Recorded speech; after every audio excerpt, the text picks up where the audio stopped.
July 16, 2019, Tuesday of the 15th week in Ordinary Time. A reading from the book of Exodus. A certain man of the house of Levi married a Levite woman, who conceived and bore a son. Seeing that he was a goodly child, she hid him for 3 months. When she could hide him no longer, she took a papyrus basket, daubed it with bitumen and pitch, and putting the child in it, placed it among the reeds on the riverbank. His sister stationed herself at a distance to find out what would happen to him.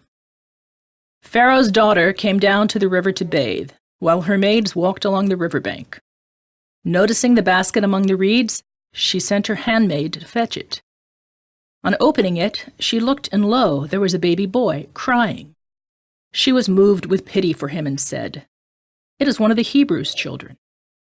Then his sister asked Pharaoh's daughter, "Shall I go and call one of the Hebrew women to nurse the child for you?"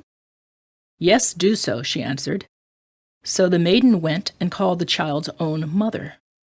Pharaoh's daughter said to her, "Take this child and nurse it for me, and I will repay you." The woman therefore took the child and nursed it.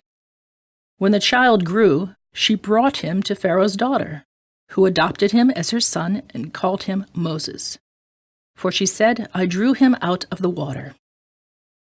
On one occasion, after Moses had grown up, when he visited his kinsmen and witnessed their forced labor, he saw an Egyptian striking a Hebrew, one of his own kinsmen.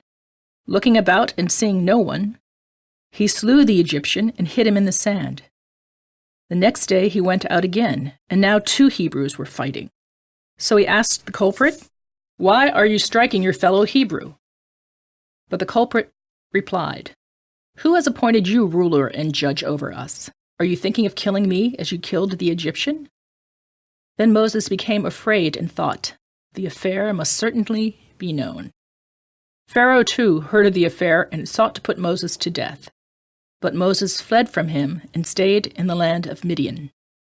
The word of the Lord. The responsorial psalm. The response is, "Turn to the Lord in your need, and you will live." I am sunk in the abysmal swamp where there is no foothold. I have reached the watery depths. The flood overwhelms me. Turn to the Lord in your need, and you will live. But I pray to you, O Lord, for the time of your favor, O God. In your great kindness answer me with your constant help.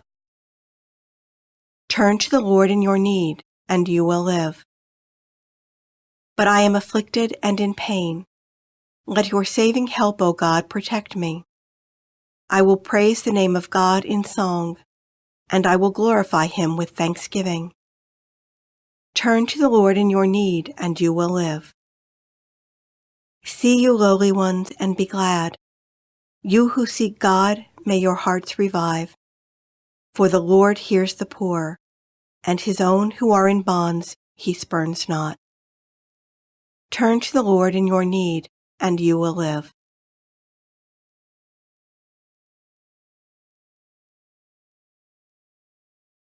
A reading from the Holy Gospel according to Matthew. Jesus began to reproach the towns where most of his mighty deeds had been done, since they had not repented.